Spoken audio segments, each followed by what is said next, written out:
I can tell you that when they switch over the algorithms without telling you what is going on in order to minimize the reach of particular posts, this makes everyone very suspicious of one another, and it actually silos people off. I would much rather that I see more left-wing content. I do already. I'd rather see more left-wing content so long as it means I also get to see more right-wing content than see exactly what Twitter wants me to see. So Musk did an interview at a TED conference in Vancouver over the last 24 hours, and he went off on the free speech orientation of Twitter. Here's what he had to say.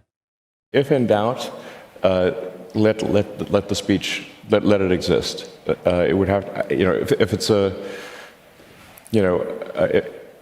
gray area, I would say let the tweet exist. I do think that we want to be just very reluctant to delete things and have just be very cautious with permanent bans. Of course, he's exactly correct about all of this. He said any action should be made apparent so anyone can see what is happening behind the scenes. So there's no manipulation, either algorithmically or manually, which of course is something we've been calling for here at the Daily Wire for quite a while, is if you're going to manipulate us, at least show us what manipulation is taking place. Don't make us kind of shoot in the dark for how you are suppressing information or not suppressing information. That suspicion, by the way, is what leads to the rise of conspiracism. Because if I don't know what's happening behind closed doors, but I know you're doing something to screw with how my speech is distributed behind closed doors, this makes me more likely to believe conspiracy theories about exactly what it is that you are doing and what it is that you are thinking. Musk continued by saying that it's important that we have broadly inclusive platforms, that the play that he's making for Twitter is not predominantly a profit-driven play, which, by the way, I'm sure is true. There are a lot of people saying, no, it is a profit-driven play for Musk. Well, I mean, profit, I'm sure, is involved because Musk is a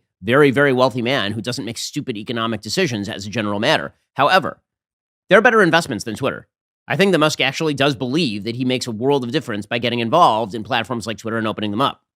My strong intuitive sense is that having a public platform that is maximally trusted and broadly inclusive is extremely important to the future of civilization.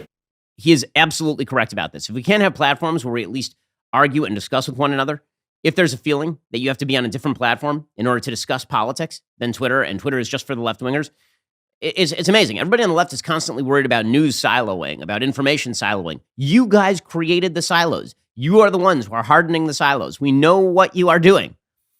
On a business level, Musk says he's not sure that he's going to be able to acquire Twitter. There's already been pushback from some of the investors, including a Saudi prince who's a major Twitter shareholder. His name is Al-Walid bin Talal. He took to Twitter to say he was already rejecting the entrepreneur's cash offer for the social media platform because it was apparently too low.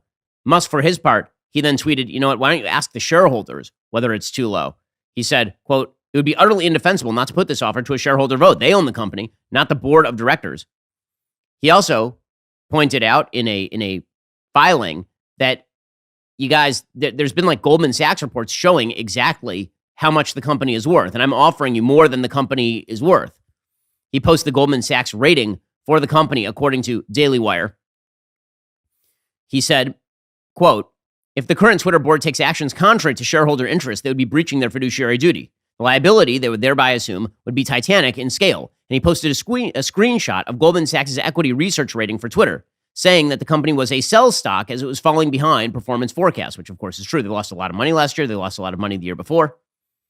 According to Goldman Sachs, in analyzing Twitter's Q4 21 earnings report and forward operating commentary, a few key themes, many of them reiteration of the past year, were front and center. First, Twitter management expressed optimism on the ability to grow users at an accelerated pace versus prior periods. However, we remain below that forecast. Second, Twitter remains in investment mode against goals aimed at user growth, product innovation, and advertising diversification.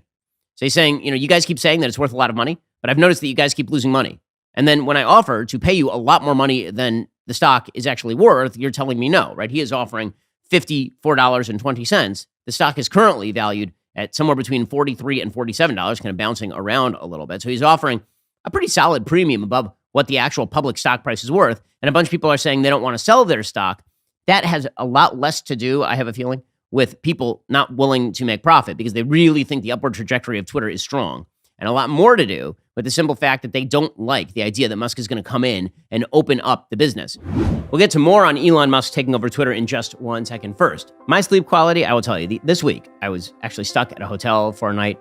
It was very thundery in Nashville. I could not get out. Well, my sleep quality suffered because at the hotel, mattress was fine. It was not my Helix Sleep mattress, which was made just for me. Helix Sleep has a quiz. It takes just 2 minutes to complete. It matches your body type and sleep preferences to the perfect mattress for you. Why would you buy a mattress made for somebody else? With Helix, you're getting a mattress you know will be perfect for the way you sleep.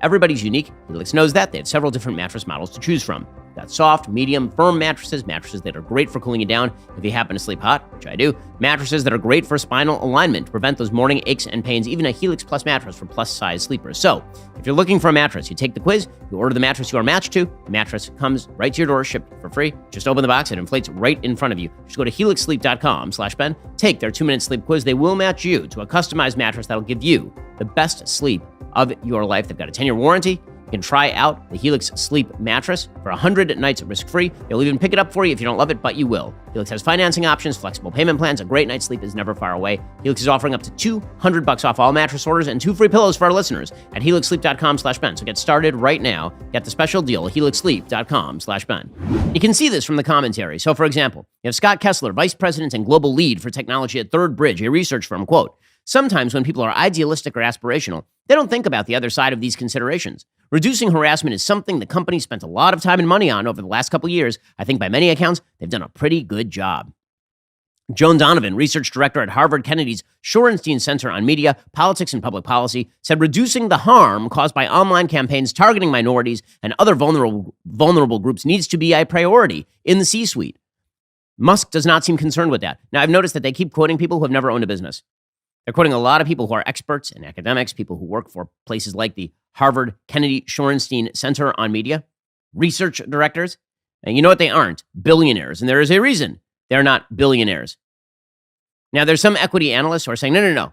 The real reason that Twitter is doing this is because they want to be more advertiser friendly. But here is the thing. When you have as many users as Twitter has, advertisers will find a way to advertise on your platform. And all these sort of gutlessness where they say, advertisers might run screaming away from our platform. Yeah, no, they won't. Advertisers will deal with it. And what they will say is the same thing that advertisers should always say, which is, we're not responsible for every comment on Twitter. We just advertise on Twitter because that's where the eyeballs are, which is the way the business is supposed to work in the first place. Musk did say he's not sure that he's going to be able to acquire Twitter because, of course, the board is attempting to put all these poison pills in the deal. Here was Musk yesterday. And I'm not sure that I will actually be able to acquire it. And I should also say the intent is to retain as many shareholders as is allowed by the law in a private company, which I think is around 2,000 or so. So it's not like it's definitely not from the standpoint of let me figure out how to monopolize or maximize my ownership of Twitter. Musk also said that there might be a plan B if plan A fails, meaning if he does not have his offer accepted, then there might be something on the horizon here. So you don't like to lose. If, in this case, you are not successful in, the board does not accept your offer, you've said you won't go higher, is there a plan B? There is.